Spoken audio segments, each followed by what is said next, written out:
Hi, I'm Dr. Neil Boumpani, and welcome to my channel, yourchildseducation.com, saving your children from the failed public educational system. Today we'll discuss the woke agenda that seems to be emasculating our young men as I ask, where are the men and where are the fathers? Before I do, please allow me to present the idea of condemnation before investigation. We have become a polarized society that seems to have abandoned individual opinions based on earned knowledge and replaced it with ideological groupthink. Ever tried to share your opinion only to have another person shut you down right away? If someone even thinks you're going to challenge their worldviews, they condemn what you say without any investigation. Have you ever thought to ask if you might be wrong? I'm asking you to hear what I have to say, and do not shut me down because I might say something that your side does not believe. Unless we become a society that listens to each other, we're going to continue to be divided, and eventually, democracy may come to an end. Just because our political leaders refuse to compromise does not mean that we can't. Right now, our schools are a mess. We need to work together. Okay, before I start, if you've read any of my blogs or heard any of my videos and agree with me, please like, subscribe, and ring the bell. Also, please register on my website at www.yourchildseducation.com. You can ask questions, submit ideas or comments, and get in discussions with other concerned parents and educators. Now, my start is just starting out right now, beginning of 2023, so it may take some time. Okay, let's talk. Just because we do not want our youngest children exposed to the confusion of gender dysphoria does not mean we are transphobes. It means we're concerned about our children learning to read, write, and solve mathematical problems without the confusion of gender. Just because we do not want classes that teach critical race theory and teach our children to hate, this does not make us racist. We would rather see efforts made to improve the education of those minority students who are struggling while teaching children to see beyond skin color. And that means teaching all children. Just because we do not want naked boys in our daughter's shower room at school does not make us haters of trans individuals. It means we are more concerned for the emotional and physical health of our daughters. Just because we do not use woke pronouns for everyone does not make us alt-right haters. It means we will honor the wishes of individuals without giving up our rights to free speech and freedom of expression. However, if you limit our rights of free speech and expression, you have declared war against the Constitution.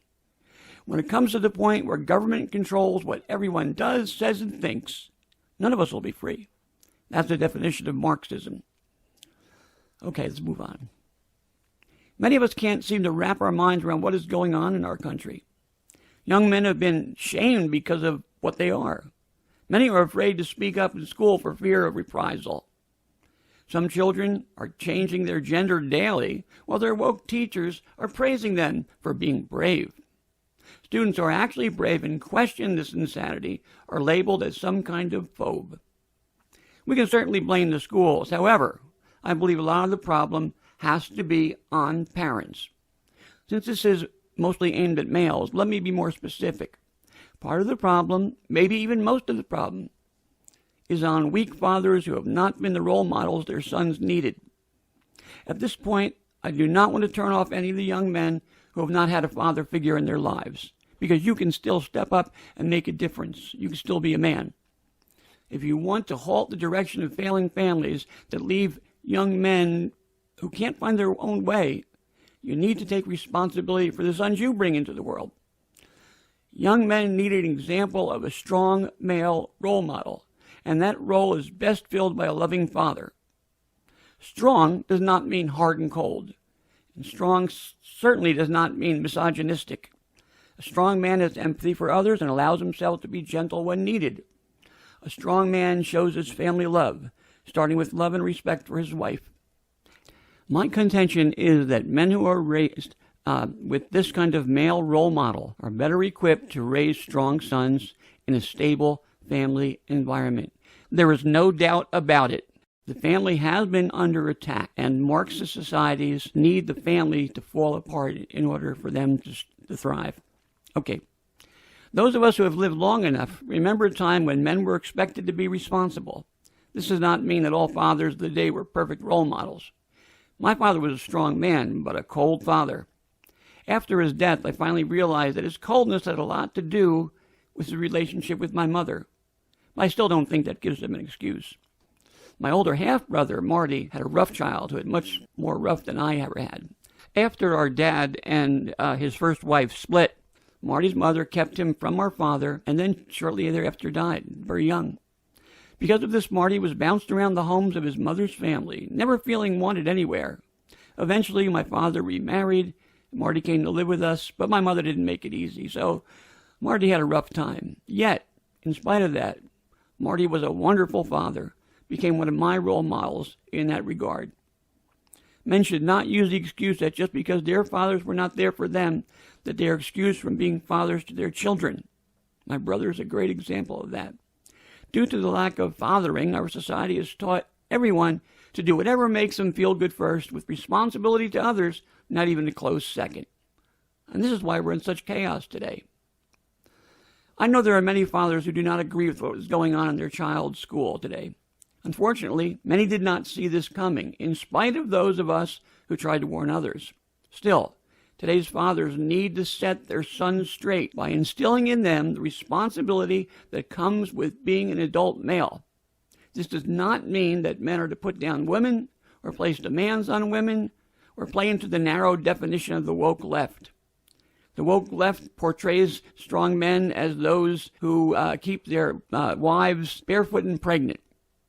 I see some repressive Neanderthal who should be put down. This is what schools are teaching your sons. It is time to teach your sons properly, so they can be secure in their manhood without being labeled some kind of phobe or racist or any other label. A father also has a responsibility to protect his daughters. I need to say this. There are high school males who are using your daughter's bathrooms and showers, and we're allowing it. Do not accept any explanation from a school or school board that tells you that your daughter's feelings and rights are not as important as the self-proclaimed male girl's feelings and rights are. Fathers should be working together to do whatever possible to make sure that their daughters are safe in school. By safe, I mean emotionally as well as physically. We need to find ways of insisting that the schools either provide gender-neutral facilities for those students who claim to be something other than what their chromosomes tell them. Until then, maybe we should not allow our daughters to take part in PE or women's sports. Now, if they really need women's sports for college, I would suggest picking them up after school and letting them shower at home. Of course, my solution, which will never be adopted, you might appreciate this, would be that any person with male genitalia must have their genitalia removed before using women's facilities. I think that might stop a good number of these incidents. Of course, that's never going to happen in today's society. Shocking the rest of us to accept the woke insanity is the plan. So fathers, how do we do this? First of all, a father needs to spend time with his children, both daughters and sons. However, it is up to the father to help shape his sons into responsible, strong men. If you've not been doing this, it's never too late to start. The most important thing your children need to know is that you love them unconditionally, that you'll always be there for them. This, however, does not mean you bail them out every time they get in trouble. You have to allow your children to face the consequences of their actions while still standing by them. Too many of today's parents try to make up for the time they can't or maybe won't spend with their children by always giving in to them or giving them things, the latest Xbox or this thing or that thing. Well, that's not love. That is merely being tolerant of a person you brought into the world. Your child knows this. When fathers have a strong, loving relationship with their daughters, these young ladies do not necessarily feel the need to latch on to somebody else just to feel wanted. Now, fathers and mothers need to get involved with what's going on in school. Demand to see the textbooks that your children are using. I believe by law that if they're not allowed to take the textbooks home, a parent can request a home set. That might be a way to get into it. If nothing else, have your child take a picture of the textbook cover and inside and try to find the book online. Visit classrooms when you can. Now, schools are supposed to allow parents to come and visit classrooms. Most of all, talk to your children about what they are learning in school on a daily basis. And maybe you can steer them away from bad concepts and ideas. Now, if they're already hooked into this woke thing, it's going to take time and patience. But there's ways of getting around it. You're going to have to do a little research. I would encourage people to go to school board meetings and express your concerns. Call the administration whenever you can and make sure that the rights of your children are being protected. If parents started a campaign of constantly checking on their child's schools, constantly contacting the school board and administration whenever you're made aware of the single-minded indoctrination, maybe someone would take note. I'm not sure that could happen, but I think it's worth it. Maybe it's time to fight fire with fire. To get the propaganda push, the extreme left has no problem making life uncomfortable for the rest of us.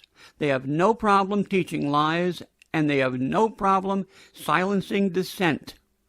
Maybe it's time that we use the same tactics, but please know this, never with violence. I'm researching some legal ways that we might be able to push back. If I find any, I will share them on my site. Perhaps there are some lawyers reading or listening who can offer some suggestions. Okay, I want to address if there's any young men, especially in high school, listening to this. Now, if you're a young man who simply does not buy into the wokeness being forced upon you, you do not have to accept it. Stand firm on what you believe and respect others. If you do not want to use woke terminology with everyone, don't. If someone wants you to call them a they or an it, be respectful and comply with that person. But do not think you have to do that for everyone, or you have to accept the new woke terms, and you can't call someone a pregnant woman, you got to call them a pregnant person. That nobody has that right, except the person you're addressing might ask you that. So once you know that, if somebody asks you to call them the, them, it, for me, I would just use their name from then on. Now, online, I've been noticing young men who have bought into the woke indoctrination, and they make silly statements like, I'm going to get a vasectomy to support women's reproductive rights. Good luck with that. But recently we've been seeing many, many women coming forward to denounce the way wokeness wants to label them. There are a lot of women who stand for women's issues, but do not want to be labeled as a chest feeder or a pregnant person or these other labels. They want to be called a woman. Now, why are we not seeing more young men stand up in this manner and get online and say, look I'm not okay with this. It's okay for you. Don't force it on me. I want to tell you something, guys, and this is an age-old rule. When it comes down to it, guys, women don't want wussy men. I said wussy. They don't want you. This does not mean that they want men to rule over them. It means that they want men to be men where and when it counts. When it comes right down to it, most women want to know that their man will keep them and their children safe. This is built into us. I've always told my daughters that I would die to keep them safe, and if I had to, I would even kill if I had to do so. I pray that I never have to take the life of another person. But if my family is in jeopardy, I will do what I have to do. That's being a man. I don't go looking for trouble, okay? You have to be prepared when it comes your way. I have a post and a video explaining how to get through classes with woke teachers by avoiding direct confrontation. I suggest you watch that. If you read the post or view the video, I urge students never to put teachers on the defensive. Don't challenge them. I explain in the video how you could ask questions and still get ideas out there without becoming an adversary. But you can do this and still stand for what you believe a man is supposed to be. Even those of you who are on the fence right now, you can't make up your mind. Can you make your own decisions? If you're torn between feeling what you believe a man is, but being swayed by the one-sided arguments of woke teachers, media, Hollywood stars, and politicians, you need to get around men in the real world. I would like to call on single males out there who do not buy into wokeness to step up as big brothers, especially to those young men without a father in their lives. Present them a positive male role model to emulate. I believe churches and community groups need to get involved, especially if they see the insanity of wokeness. They need to step up and address it. If you have spiritual beliefs where you believe certain lifestyles are sin, you do not have to abandon your beliefs, but you should still respect the beliefs of others. Okay, most of all, we need to stop allowing people to silence those of us who do not accept wokeness. If we don't stand for our rights, we may find ourselves without any rights whatsoever. In my post and video entitled The Hitler Doctrine, I explain how the woke left has adopted the same tactics that Hitler and the Nazis used in the 1930s to silence, opposition then, and the woke people are using it today. Here's the quote directly from Hitler's own writings. If you tell a lie big enough and keep repeating it, people will eventually come to believe it. The lie can be maintained only for such time as the state can shield people from the political, economic, and/or military consequences of the lie. It thus becomes vitally important for the state to use all of its powers to repress dissent. For the truth is the mortal enemy of the lie, and, thus by extension, the truth is the greatest enemy of the state. I want to stress the part about silencing dissent. If the woke left really believes that they had the absolute truth, they would not be afraid of dissent or opposing views. If they could support their positions in rigorous and fair debate, they should not avoid such debate.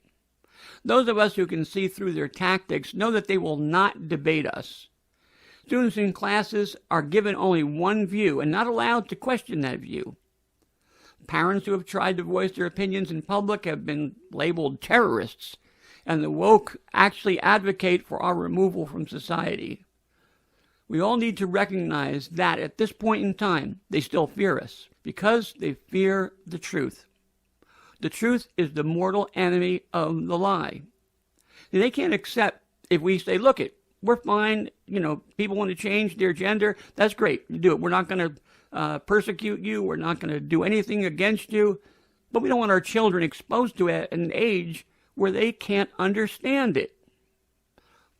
Okay, so if you have been keeping silent and will not take a stand, how will this be stopped? What do you think is going to happen if these insane people keep getting their way and truly silence us? Do not believe that what happened in Nazi Germany can't also happen here. The hate of the woke left demonstrated towards those of us who oppose them will continue to lead to more repression and eventually, I fear, outright violence on those who oppose them. And we've already seen that in a lot of places. Okay, remember, we can respect others while still demanding respect for ourselves. We need to stand up and stand our ground, but we should never advocate for violence towards others, and we should be respectful of others. We want our voices to be heard, and we want our children to be taught those things that they need, free from any ideological indoctrination. I suggest we follow the model of Martin Luther King, with nonviolent resistance. We can hold peaceful marches and demonstrations. We can let our school boards and administrators know who we are as often as possible until we get some semblance of sanity. Most of all, and what works better than protests, is to put our money where our mouths are. We, too, can boycott businesses that push woke policies and will not respect the rights of everyone. We can do this on a local level as well as a national level. As my mother always used to say, money talks and bull walks. Well, she said the whole word. I'm not going to say it here. My position is, and will continue to be, that I encourage parents to get their children out of the public schools if at all possible. Whether you can do that or not, let me say this again. Men need to step up to the plate and be role models for the young men entrusted to them. We need never, ever, ever apologize for being born with balls. We should apologize for having balls and not using them to protect our children. Thank you very much. If you enjoyed this video, please like, subscribe, ring the bell. You know the deal. Visit my website at www.yourchildseducation.com and leave some comments, some suggestions. Hopefully we'll get some discussions going with other educators and parents that are interested in trying to turn this around. I also really want to call on other educators to help me find ways of helping those parents who can't take their kids out of public schools. Either they can't afford to, or they have to work. Some single parents have to work 2 jobs. It's hard for them. We need to help them, okay? Because this is where it really gets to hurt people. When you see the statistics regarding the academic progress of children in school today, and find out that our 12th graders aren't even at the 6th grade level that was 6th grade 50 years ago, you know we're in trouble. It has gone that far downhill. Okay, until my next video, thank you very much. Hang in there and let your voice be heard. Men, step up. Thank you.